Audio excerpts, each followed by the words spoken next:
Apex Legends Season 23 saw the largest meta shift the game has ever seen. The entire support class received an insane amount of buffs, and today we're going to be ranking the best legends for general overall power, but also for upper ranked viability. There's a lot to talk about, so let's get to it. We are going to begin with the Assault Legends in Apex, which for the most part contain a lot of decently powered legends. However, one that is less than optimal is going to be Ashe. Ashe kicks us off with a C tier rating for general pub play and a D ranking for those who are looking to play ranked. It's been a while since Ashe has seen any buffs, and frankly, she is mostly outclassed by the majority of other legends. Her passive is not really needed with all the other strong recon abilities and the newer survey beacons. Her tactical is decent for an occasional big play, but lacks real usability when you do compare it to something like Fuse's cluster. And her ultimate, I think, is the best part of her kit, but even this is a little underwhelming when there are many tactical movement abilities that can achieve similar results to this ultimate ability. She's not terrible, she's just a little bit underwhelming. Seeing a little increase in viability over the previous seasons is Season 17's Ballistic. Ballistic gets the double B ranking for my lists, as I find he is a pretty good legend if you are trying to take fights and frag out.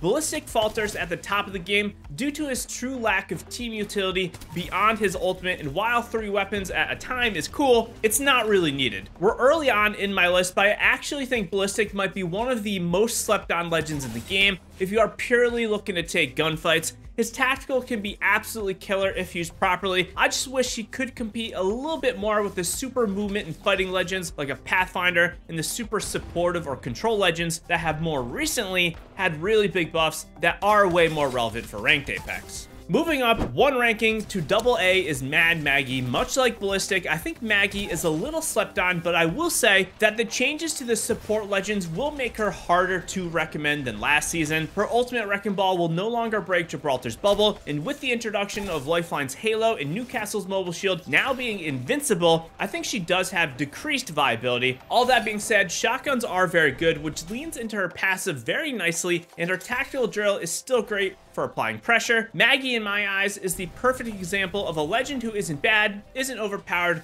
and is just kind of a useful legend who fits a unique type of playstyle in Apex Legends. However, one legend I do see getting a lot more use this season is definitely going to be Fuse. Due to the increase in lifelines and other support legends, his ability to shut down their ultimate abilities with his ultimate motherload will massively be needed. Not to mention, the ability to carry more grenades means he will have more counterplay potential than many of the other legends. I do give Fuse a double S tier rating, as I truly think he is one of the best legends for both general power, to take fights, and for those who are trying to grind ranked. Grab a support and a control legend and pair it up with Fuse for a very strong combo of legends that will confidently be able to take a lot of engagements. I will say that if you are purely trying to grind RP and ranked, then he may not be the best option, but if you are pushing the top tiers of Apex, you'll need to take fights, and Fuse is really good for this. Last but certainly not least for the Assault Legends is Bangalore, who I also put in S tier for both pubs and ranked. Bangalore still provides one of, if not the most versatile kits in all of Apex. Her abilities truly make her the premier hybrid legend for those who want to do it all: support the team with smokes, make pushes with smokes, breach gaps quicker with their passive double time, and still apply pressure through her ultimate Rolling Thunder,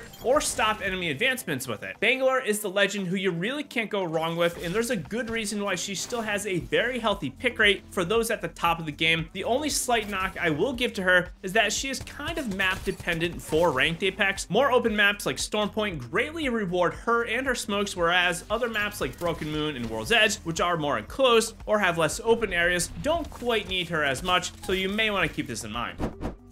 Moving on, we now have one of Apex's favorite category of legends, the Skirmishers. Surprisingly, for Season 23, this category is a little quiet in terms of changes, but that's okay because these legends, for the most part, are pretty amazing. While the OG Royale might have launched for the start of Apex Season 23, it's no secret that our OG Season 1 Speedster in the full game is a little bit lacking. That being said, he is still an incredible pub and general power legend, as running around, taking fights, and stimming into battle is very useful. I give Octane an A rating for this, but for ranked, I drop him down one tier to B. This does put him at the bottom quarter or so of legends when it does come to ranked, as beyond using his ultimate for rotations, he kind of falters in the larger Apex ranked picture. What he brings just isn't needed, and the lack of team utility or area control is greatly missed to the point where it's hard to recommend a legend like Octane over someone like Pathfinder, Lifeline, or even a great Assault legend like Bangalore. The truest of the original Sweat Lords is up, and Wraith is in a very similar place to Octane, where she is a solid general power legend at B and a slightly better ranked option in A. Her lower general power or pub placement is because her kit isn't really the greatest pub smashing kit anymore. Her passive is hardly needed, and her ultimate slows down pub play, although it's not completely useless. And her tactical is kind of the only thing carrying her pub viability, as being able to reset fights is very good and still pretty strong. When Apex starts to slow down, like in ranked, her portal starts to see a lot more usefulness, and this comboed with her other abilities makes her a pretty great pick even 23 seasons later for ranked Apex. At this point, I will mention, should I make an OG Royale Legend tier list? Would this be something you are interested in? Drop a comment down below. Moving on, Apex Legends' most recent addition to the game is up, and it's Season 21's Alter. Alter gets a double B ranking as a pretty great all-around legend, but still a little bit on the lower end of legends. Her kit is kind of a mixed bag. Looting an extra item remotely with her passive, it's cool, but it's not really going to be a game changer for most situations. Her tactical is the real deal to breach in and make a coordinated play, but I find it requires the team to really play around this specific tactical ability, which I think makes it a little less optimal in terms of adaptability. And the biggest problem I think for Alter is her ultimate. It's more of a reactionary ability to help the team get reset from a bad push. I wish it had some offensive power, or if you could place it down remotely wherever you wanted by maybe selecting it on a mini map, this could be really interesting. But for now, there's nothing really too bad to say about Alter, but I think she could use a buff or two. A legend who has kind of fallen by the wayside is Horizon, but not necessarily in a super negative sense. Horizon gets a double A ranking as amazing, as she is still a very powerful legend. We've had instances of her being absolutely insane, but after about a dozen nerfs over the years, she has fallen to a pretty balanced spot. She has better movement with her passive, team movement with the tactical, and an ultimate black hole to apply pressure or get some relief. I don't really see any specific Horizon changes in the near future, although maybe it is worth mentioning that the entire Skirmisher class's perk set or bonuses are pretty weak. Scanning care packages is nice, but it's hard to compare this to the now incredible bonuses for both support and controller class legends. At least she did get a small buff to her upgrades,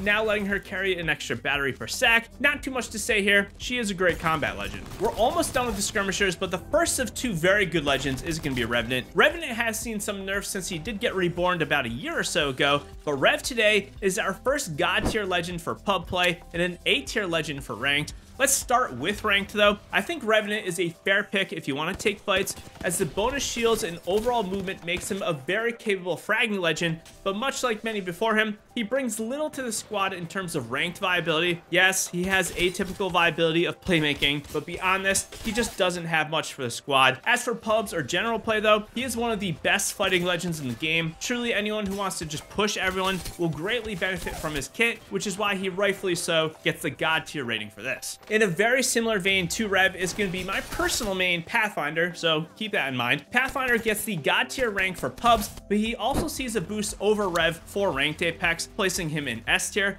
There's not many legends that are better than Path when it comes to a mix of playmaking with the grapple and team movement with the zipline. Not to mention a damage reduced zipline via his upgrades really lets him push the entire squad further into a ranked lobby, which can be a huge lifesaver. Pathfinder's upgrades of either ring consoles or survey beacons honestly feels unnecessary, but having the flexibility to choose either of these in ranked can open the squad up for more choices. The reason why Path gets a high ranking for general power is his overall escape artistry and creativity to frag out. There's a really good reason why 25% of players prior to the start of season 23 at least were choosing him. Is because he is the embodiment of what makes a great Apex player between team play, movement, and a little intel gathering. Never play with randoms. Hop in my community Discord. You can find like-minded players to squad up with, and you can ask me any questions that you might have about Apex Legends.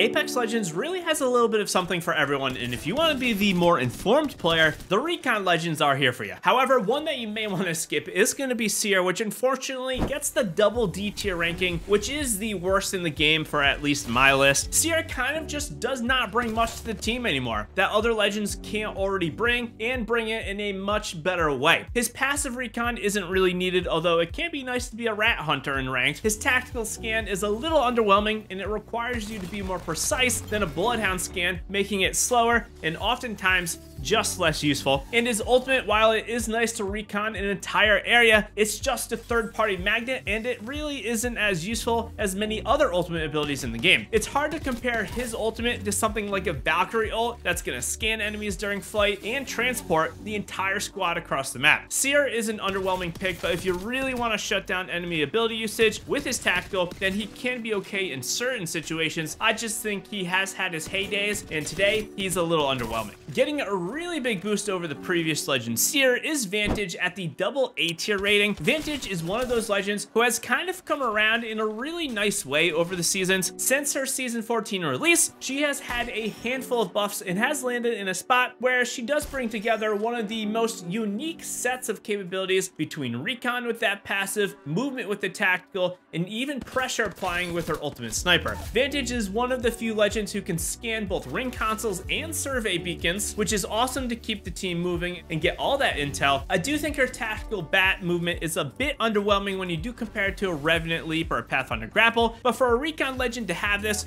it's absolutely viable, and I think if you want to play ranked, she's a really great option so you can mix up your weaponry and still have that sniper to farm some damage. Back to another OG legend, we do have Bloodhound. Bloodhound over the past few seasons has kind of been overshadowed by a lot of other legends in Apex, although I do think the viability is still there, so I give them a double A tier rating. Honestly, there isn't really much for me to say about them. They have great recon via their scanning and some aggressive playmaking with their ultimate, but I do think the passive tracking is the weakest part of the recon legends. If you want to truly look to play ranked at the highest level, you might be better off with some of the other legends that are above them. Crypto in Season 23 sees a few little nerfs to combat his passive invisibility, where he now flickers every 1.5 seconds if someone is nearby, but the bigger nerf to Crypto's kit is the fact that his drone now takes ring damage, 10 per tick. While this won't always be a problem, it is a nerf when you need to revive someone at the edge of a ring, or if you do gotta go grab banners. I think Crypto is a good legend for pubs, but hardly needed, hence his B rating, where for ranked, he gets a slight uptick to A tier. Crypto still has arguably the best kit for the most amount of intel gathering out of any legend, but you will need to play around his kit being a little bit more stationary, and you will have to be a little more methodical about it. Since control legends have continued to see an uptick over the past couple seasons, his ultimate EMP is a little slept on to shut down all of these barriers and traps, although even a legend like Gibraltar with his dome shield now can't be destroyed by the EMP, which is a shame. Crypto used to be my favorite legend in the game, but unfortunately, the game has gotten so fast and high octane and high action, it's hard for Dripto to really keep up anymore. Our final but absolutely not least recon legend is going to be Valkyrie. This is a new addition to the recon class since the start of last season, and while the change from her Skirmisher class to the recon class is small, she had an incredible amount of buffs in the middle of Season 22, making her an absolute lethal legend. If you missed it, she now has the ability to scan enemies with her passive when flying around through walls, giving her and the squad the ultimate intel as to where to rotate to. Additionally, her jetpack and tactical had buffs to increase its overall usability. She now has threat vision since she is part of the recon class, and also getting survey beacons just extends her usefulness even further. In my eyes, Valkyrie is a true double S tier legend. As for pubs or general play, she can rotate the squad more frequently, take more fights, and for ranked, she probably has the best kit in the entire game to get the optimal positioning and get the highest placement possible. Now that all legends can craft banners, even if you don't have a support legend, she can pop that ult, dip out of fights, and reset the team better than ever before. I want to give a huge thanks to my channel members, which are on screen. Thank you for your continued support, and if you are enjoying this video and you want me to cover the weapons in Season 23, hit that like button. I appreciate the support.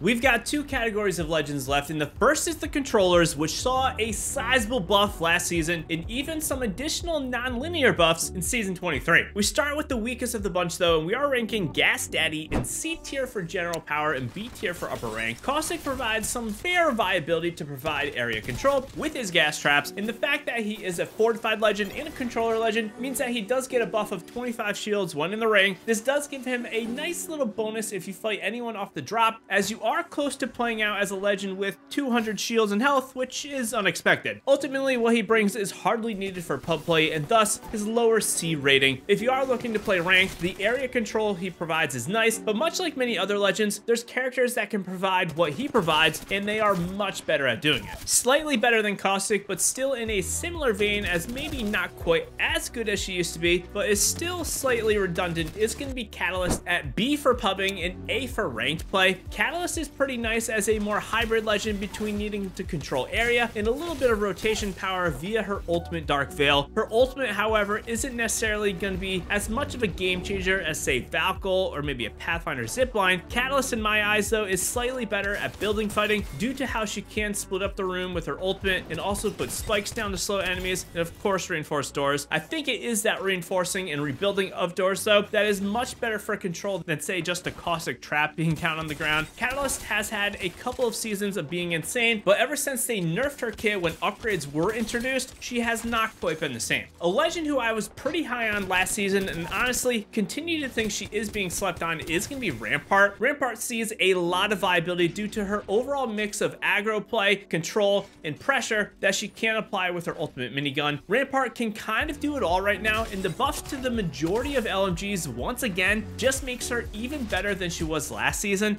Rampart isn't necessarily going to run it down in a big way in pubs, so I give her an A ranking for general power, but for ranked Apex, I do put her an S. Hold up buildings with her amped walls, increase your damage output, get cover when there is no cover to be had. Her tactical is so useful. If you have to move and break into someone's building or barriers, her ultimate can rip through pretty much any barrier very quickly. I will give a slight knock to her this season as Lifeline's ultimate and Newcastle's tactical are now invulnerable to damage, so she might struggle a little bit with the increased use between these two legends, so just be warned. Our final and what in my opinion is the best controller legend hands down is going to be Wattson in an A tier for general power and a God tier for ranked Apex legends. Arguably, there is no legend in all of Apex that has more use cases and viability than Wattson when it comes to high level play. Wattson can heal the team with her gen, protect them from incoming ultimates and grenades, fortify up large areas via her fences, and dish out ultimate accelerants for the squad, or just straight up require less shields via her passive shield regen and the entire team due to her ultimates. Wattson definitely requires a more skilled player due to just how much you gotta do on her, but absolutely anyone should find some viability with her. I don't really think Wattson is a great pub legend when you do compare it to her viability in ranked, which is why I do put her in A, but if you want to use her in pubs, she's still not bad. I honestly think Wattson is probably one of the best legends in the game, hands down. As we move on to the support legends, drop a comment down below with what class of legend you would like to see next. For me, I want to see another assault or control legend, and I would love to hear your thoughts on this as well.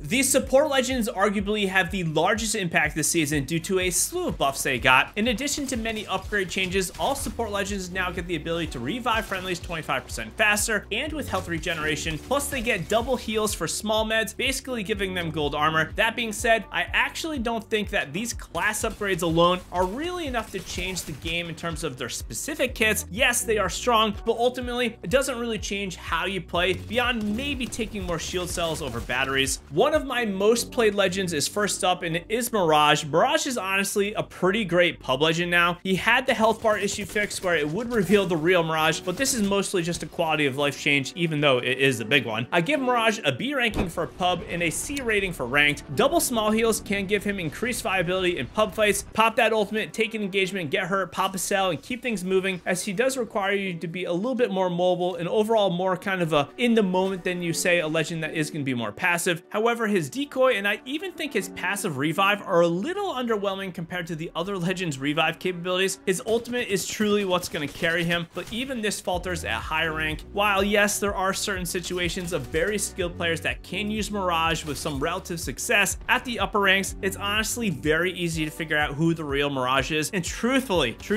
I cannot remember the last time I died to a Mirage where he bamboozled me, and because he did that, I actually lost the engagement. Also, he doesn't really bring a lot to the team in terms of support, and pretty much every other support legend on this list is going to bring just a little bit more usefulness than Mirage does. Next up is Gibraltar, who saw a couple small buffs this season with his upgrades changing, his dome shield being impenetrable to Maggie's Wrecking Ball and Crypto's EMP, and the big one is that his tactical now only takes a nice 17 seconds on the cooldown, almost a 50% reduction from what it previously was. Gibraltar is very slowly becoming a pretty viable ranked legend, so I put him in A tier for this, but for pubs, he is kind of like a lot of the control legends, just not really needed. Even though we aren't ranking his fun factor, Gibby has never really been that it legend for pure enjoyment. I think he will see increased use as the season goes on, so keep that in mind and be aware of this. But if you are looking for a really nice mix between aggressive, defensive, and even support play, Gibby is probably the best of the support legends for this. A legend who fits pretty much in the middle of the pack of Apex Legends for general play and ranked is Conduit. Conduit came out extremely strong and had some nerfs, but she did land in a spot that really just makes her a great addition to Apex Legends arsenal of legends. Conduit might not be as useful as, say, Newcastle or Lifeline, so she does get an A ranking for both modes, but it doesn't really mean that she is the worst. Conduit, I think, is still a little more present in fights with her tactical replenishing shields, and while Lifeline's drone can kind of do the same thing now, that heals health, which is not going to get tapped into first. Shields are, so I do give Conduit the edge for combat healing when you aren't inside a Lifeline ultimate. Conduit fits very nicely if you want an aggressive support legend who can provide a little area control with her ultimate. It's kind of cool how a lot of legends in Apex fit this mix of playstyles, as there is truly something for everyone right now in Apex Legends. In the same ranking as Conduit, I also put Loba in the double A tier. Loba, I think, could be ranked a little higher or lower for either mode, depending on how you want to play, as getting loot faster in pubs means taking more fights, improving, whereas for ranked, you can rotate quicker to get better positioning. Loba will treat passive squads really nicely, as getting loot remotely during packed endgame ranked matches means you can keep the squad healthy on ammo and meds when all this can get difficult. However, if you are playing more free and being a little bit more aggressive, she isn't really as necessary. If you do want to be supportive for the team though, and maybe you don't have thumbs, she's a great option, as everyone loves having a Loba on the team, because who doesn't want some free loot? Arguably one of the best legends this season, and one of the ones that has had the biggest change, is Newcastle.